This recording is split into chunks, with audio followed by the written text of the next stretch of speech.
Hello students, welcome back to organised knowledge channel. आज की इस वीडियो में बच्चों हम डिस्कस करेंगे worksheet number 22 for class 7th सामाजिक विज्ञान की। बच्चों ये वर्कशीट है जो शिक्षा निदेशालय की ओर से 14 दिसंबर 2020 के लिए शेड्यूल की गई है।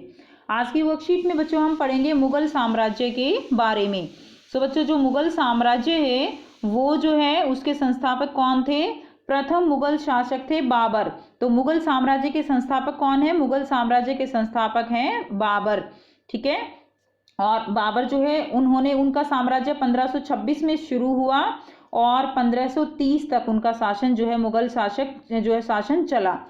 और प्रथम मुगल शासक बाबर ने जब 1494 में फरगाना राज्य का उत्तराधिकार प्राप्त किया, तो 1494 में उन्होंने फरगाना राज्य का उत्तराधिकार जो है वो मिल गया था।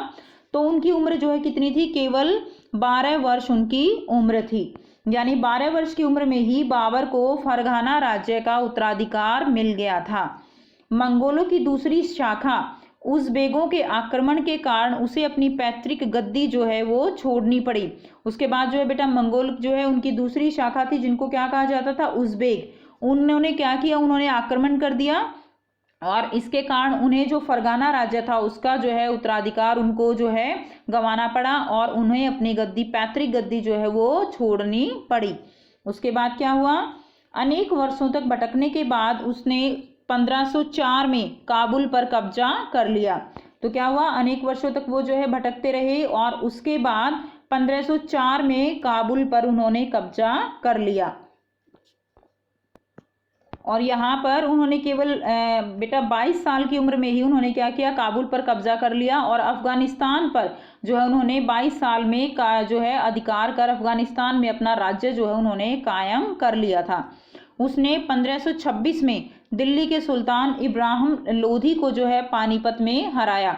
तो 1526 में क्या हुआ था बेटे? 1526 में पानीपत का प्रथम युद्ध जो है उसमें दिल्ली सल्तनत के जो अंतिम वंश जो लोधी वंश के सुल्तान थे, ठीक है, दिल्ली सल्तनत के जो अंतिम वंश जो लोधी वंश के सुल्तान थे, कौन थे वो? इब्राहिम लोधी। उनको उन्होंने हराया। कब हराया? 1526 में। पानीपत का प्रथम युद्ध कब हुआ बेटा? 1526 में। तो उन्होंने उसको हराया और क्या हुआ? और जो है इब्राहिम लोधी की क्या हो गई? पराजय हो गई और उन्होंने दिल्ली और आगरा को अपने कब्जे में कर लिया। ठीक है। तो दिल्ली और आगरा को उन्होंने अपने कब्जे में कब किया? 1526 में, पानीपत की प्रथम लड़ाई के बाद। उसके बाद देखिए बाबर जो है आपको दिखाया गया है। उसके बाद इनका राज्य जो है वो कब रहा? 1526 से 1530 तक। उसके बाद देखिए 1526 में इन्होंने क्या किया? पानीपत के मैदान में इब्राहिम लोधी और उसके अफगान समर्थकों को हराया। तो सबसे पहला जो है इन्होंने देखिए बाबर ने जो भारत पर 5 बार आक्रमण किया था और 1526 में पानीपत के प्रथम जो युद्ध हुआ उसमें उन्होंने इब्राहिम लोधी को हराया। उसके बाद देखिए 1527 में उन्होंने खानुआ में राणा सांगा राजपूत राजाओं और उनके समर्थकों को भी हरा दिया। ठीक है। उसके बाद देखिए 1527 में खानुआ में राणा सांगा राजपूत राजा उनको हराने के बाद 1528 में उन्होंने क्या किया? चंदेरी में राजपूतों को हराया। तो और अपनी मृत्यु से पहले दिल्ली और आगरा में मुगल नियंत्रण वो स्थापित कर लिया। तो बेटा आपको याद रखना है 1526 में पानीपत का पहला युद्ध हुआ जिसमें इब्राहिम लोधी को हराया। 1527 में खानुआ में राणा सांगा और राजपूत राजाओं को हराया। 1528 में चंदेरी में राजपूतों को हराया और अपनी मृत्यु से पहले उन्होंने क्या किया? अपनी मृत्यु से पहले उन्होंने जो है दिल्ली और आगरा पर नियंत्रण कर लिया। उसके बाद अब यहाँ पर जो है दिए गए हैं कुछ और मुगल बादशाह के बारे में कुछ रोचक जो है तथ्य दिए गए हैं। तो पहला क्या है? बाबर ने राजत्व सिद्धांत में परिवर्तन कर सुल्तान की जगह बादशाह की पदवी ली। तो बेटा बाबर ने क्या किया? उन्होंने सुल्तान की जगह जो है क्या कर दिया? सुल्तान की जगह अब उन्होंने उनको जो है क्या कहा जाने लगा? बादशाह जो है वो कहा जाने लगा। ठीक है। यानी सुल्तान जो है उसको परिवर्तन कर बादशाह की पदवी ले ली। बाबर ने सर्वप्रथम जो है तोपों का इस्तेमाल किया। तो बाबर ने भारत में सबसे पहले, ये भी क्वेश्चन आपके लिए इंपॉर्टेंट है, सबसे पहले जो है भारत में तोपों का इस्तेमाल किसने किया? बाबर ने। उसके बाद देखिए बाबर तुर्की भाषा का अच्छा जानकार था। तो बाबर को कौन सी भाषा आती थी? उनको तुर्की भाषा आती थी। उसके बाद देखिए बाबर ने तुर्की भाषा में अपनी आत्मकथा भी लिखी है जिसको क्या कहा जाता है? तुजुके बाबरी लिखी। ठीक है बेटा। तुर्की भाषा आत्मकथा क्या होती है? जो अपने बारे में लिखी जाती है, जो खुद लिखते हैं, वो क्या कहलाती है? वो आत्मकथा होती है।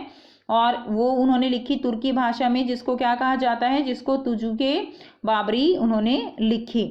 उसके बाद देखिए बाबर की मृत्यु जो है वो कब हुई? 1530 में हुई।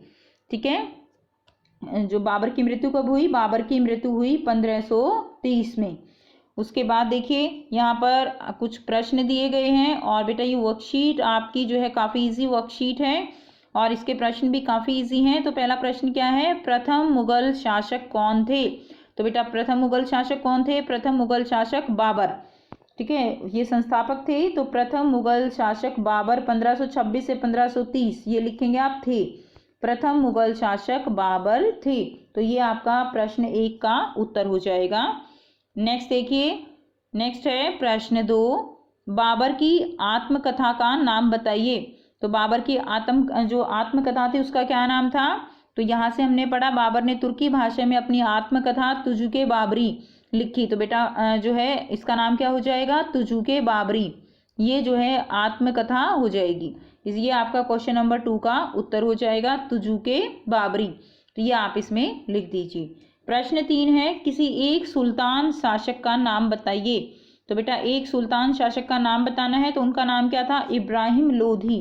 तो आप ऊपर से भी देख के लिख सकते हैं, उनका नाम था इब्राहिम लोधी। क्या नाम था बेटे? इब्राहिम लोधी इनका नाम था, सुल्तान शासक थे ये। तो यहाँ से भी आप लिख सकते हैं इब्राहिम लोधी, यहाँ से लिख दीजिए।